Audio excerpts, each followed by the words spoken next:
Hey there, good evening. I'm Kristen. And I'm Matt. Welcome to Pillow Talk on Hatch Plus, where every light switch has a dimmer. Kristen, how you doing? I am doing all right tonight, and I am ready to dim that light switch. Yeah, it feels like it's about time, doesn't it? Yeah, it absolutely is. And Matt, I have a question for you. What animal are you feeling like today? What a great question. It's not something I've been asked today, actually, so I've wanted to get this off my chest. I don't know how I would put it into an animal. Do you know what a moomin is? A moment? A moomin. No, I don't know what that is. It's quite a satisfying word to say. It's a moomin is I think it's a Scandinavian cartoon. It sort of looks a little bit like a cartoon cow, but it stands up on two legs. That sounds so cute. They are quite cute, yeah. And I'm sort of feeling a bit like a moomin, to be honest. Just that pretty far away, a bit all over the place. I've had a really, really busy week, and lots of sort of ups and downs. Like doing stand up, it's a strange thing where you go from one day to another, and it's so different to the last day that it's hard to kind of settle on a equilibrium. So, like for example, I did a show 2 nights ago, opening for a TikTok comedian, and it was a venue in London, like 2,500 seater. And who I won't name, when this comedian was on the microphone beforehand, over into the auditorium, the scream that came up was like it was 2,500 teenage girls. So immediately I was petrified. Because I don't know if you could guess, Kristen, but it's not really my demographic. So I was worried. And then I went out and it was great and that was fine. So it's very sort of up and down. It's been a very up and down week. So I'm going to say Moomin on that front. Pretty indescribable. How about yourself? What animal are you today? I can't top your animal. Your animal sounds so huggable and lovely. I'm going to go in a completely different direction. I think the animal I am today is a hummingbird, because I, was flitting around from here to there, running unexpected errands, crossing things off my to-do list. And I still had the chance to smell lots of flowers, which, hummingbirds are into smelling flowers. And so a little bit of this, a little bit of that, a little unpredictability, and some prettiness. And also, hummingbirds are really cute, aren't they? I would like to be as cute as a hummingbird. Yeah, I've never really noticed, to be honest. They move too quickly for me to be able to appreciate. Yeah, they move very fast, but every once in a while I'll see one in a video or in real life and just see how iridescent and glimmery they are. And I'm like, oh, that's my kind of glamour. I want some iridescence. Yeah, absolutely. That's some great self-confidence there, likening yourself to that. I like it. All right. So, Matt, now that we have checked in with each other about our days, our animals, let's talk about something a little less jolly, and that would be our airing of grievances.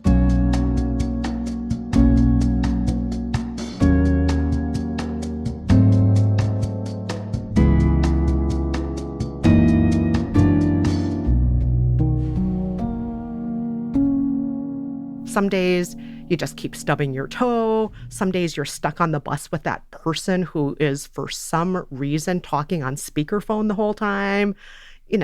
These are the things that can drive a person crazy or keep us just awake at night ruminating. So I was hoping we could talk through some grievances, and maybe you could help me get at least one off my chest. How does that sound? I would absolutely love to. All right, so let's start with you. What's got you all riled up tonight? Tonight, I would say it's a combination of two things. Firstly, it's my own body, and secondly, it is my Amazon delivery driver. So, do tell. To cover point one, I pulled my groin a few days ago, which frustrates me whenever I hurt myself, because I just feel like it's that sort of feeling of injustice. Yeah. When you've bought something like a toaster or an appliance, and you go to use it and it doesn't do exactly what you want, and you just think, I've paid for this, I've done everything right, Why are you doing this to me? Like, that's how I feel with my body. We're on the same team here. What? Why have you just done? All I did was I went to kick a football, and just my groin suddenly really hurt. So that was annoying. Oh no. And that's not something too crazy. That's not like twisting and lifting a refrigerator at the same time. That's just having fun, kicking a ball. That's a huge betrayal when it's during something that light and fun, especially. That's exactly the right word. It is a betrayal. It's not. I don't get a fun story out of it. It wasn't spectacular. I didn't save anyone's life. I just tried to kick a ball, and my legs broke. So I felt, I guess, kind of positive afterwards. I tried to be pretty mindful around it. And I thought, you know what, logically, what's the best thing to do?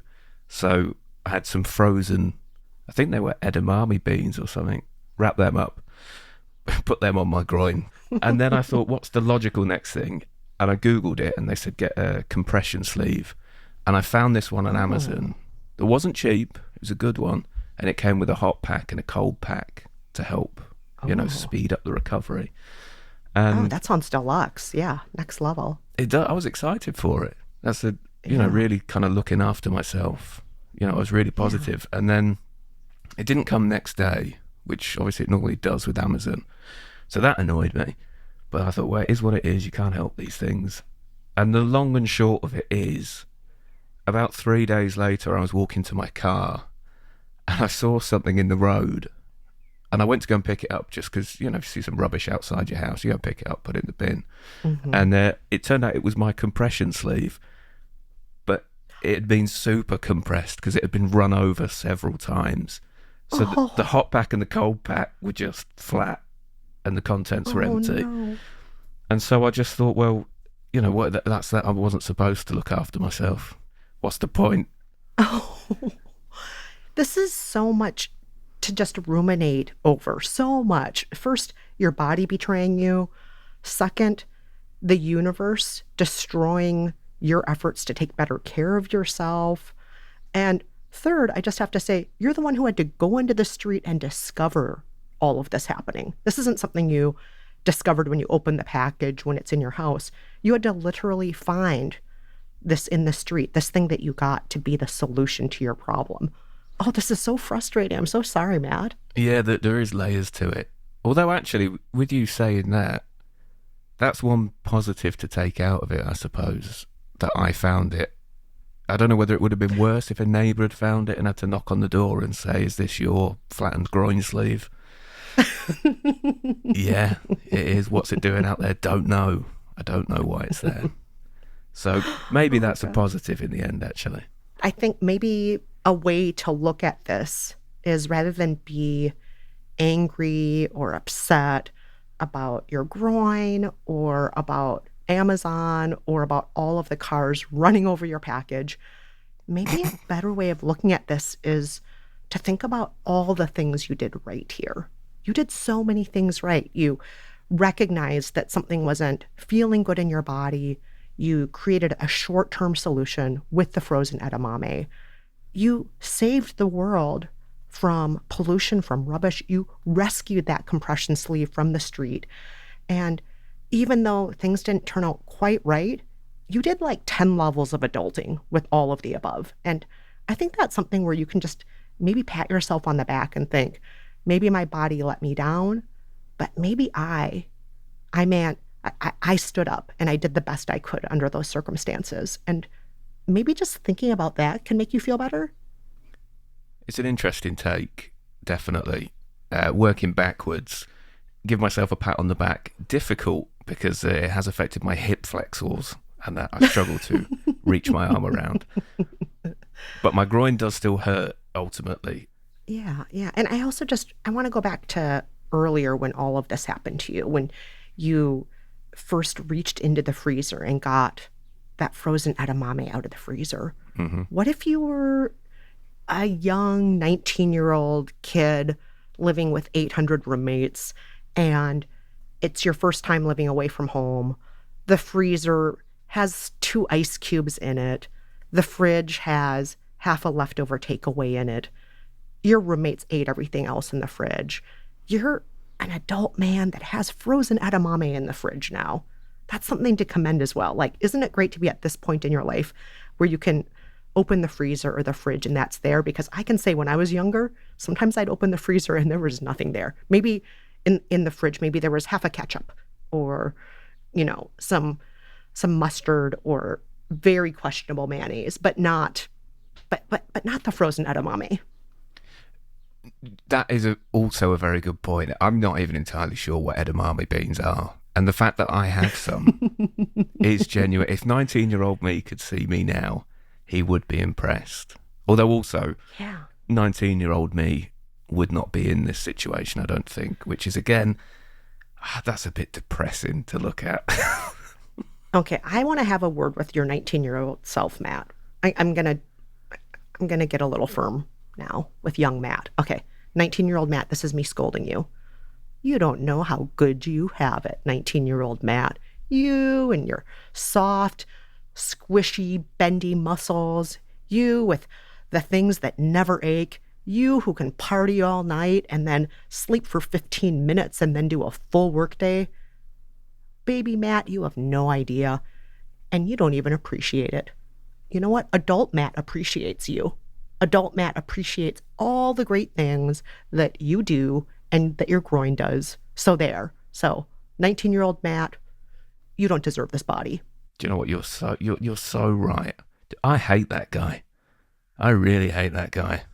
But do you know what? I'm sure he feels appeased now. Yes, but doesn't that also make you feel a little bit better about this groin compression sleeve frustration?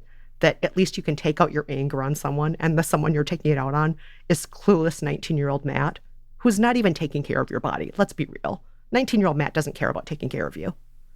He did not care. No, that is very, very true. Although, do you know what? We could take that same speech, give it to 33-year-old Matt, and 50-year-old Matt will appreciate that. So Yes. I'm sure it'll be the same again.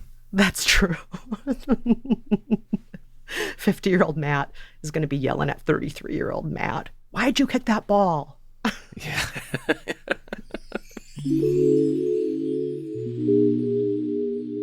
But anyway, that I feel way better already from that. So, I mean, it's only fair.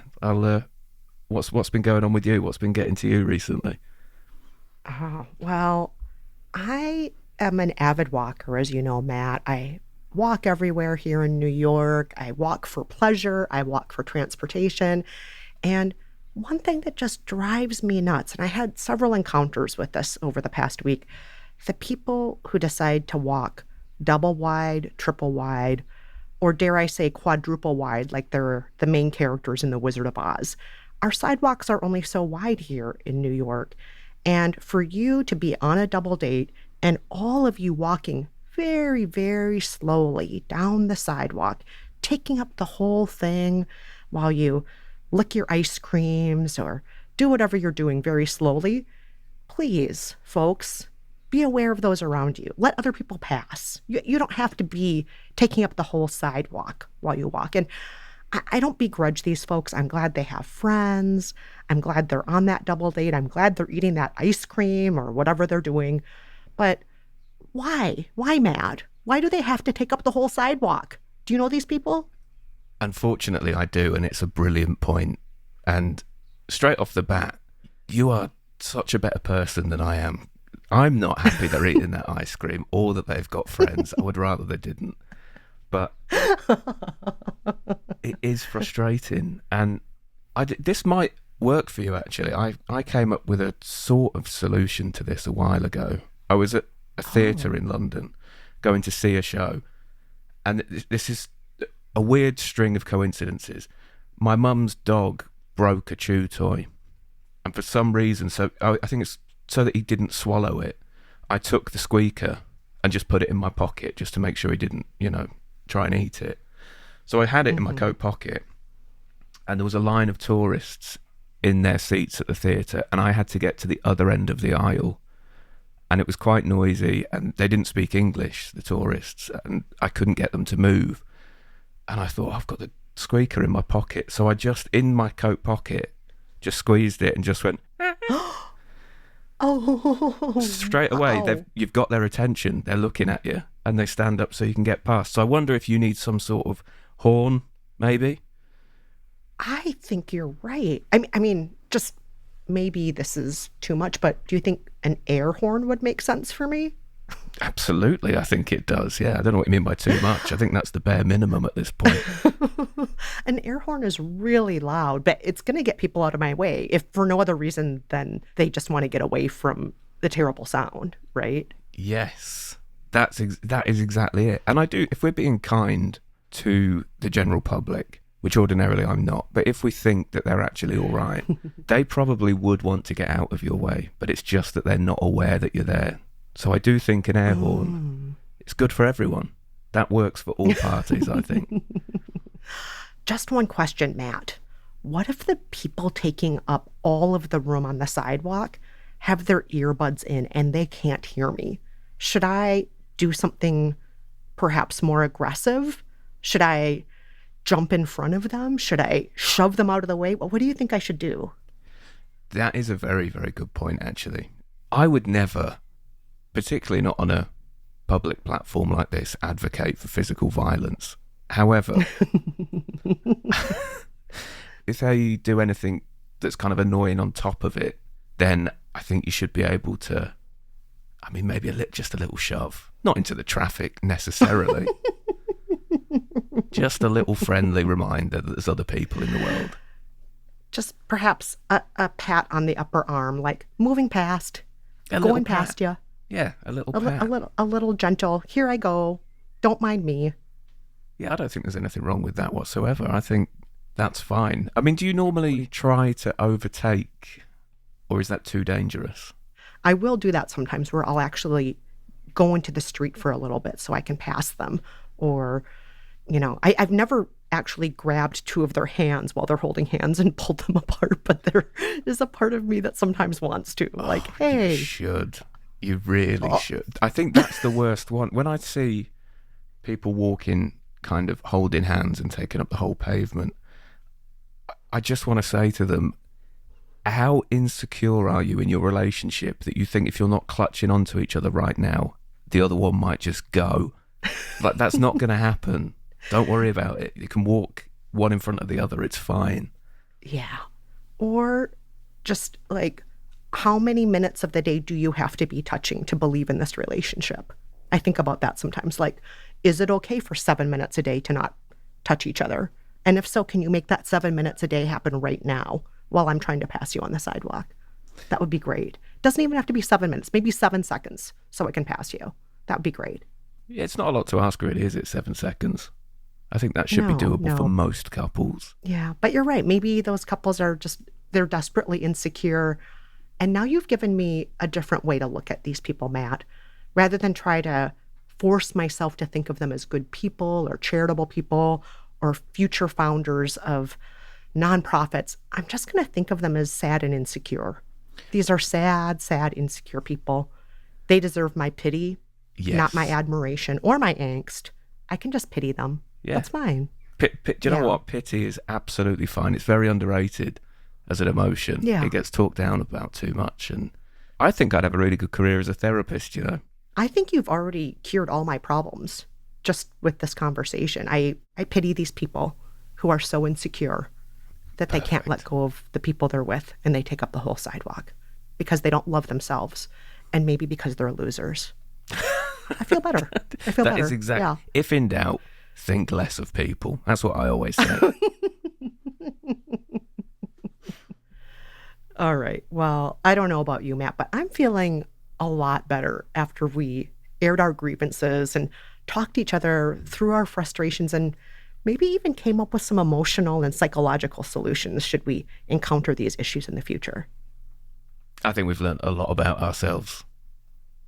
Yeah. We've learned about ourselves and each other and the world. And beans, edamame beans. So versatile as a vegetable. They solve so many problems. Well, on that note, Matt, I am getting pretty sleepy and I think I'm ready to turn in. Yeah, it's probably about that time, isn't it? But I will talk to you next time, Kristen. I'll talk to you soon. Good night.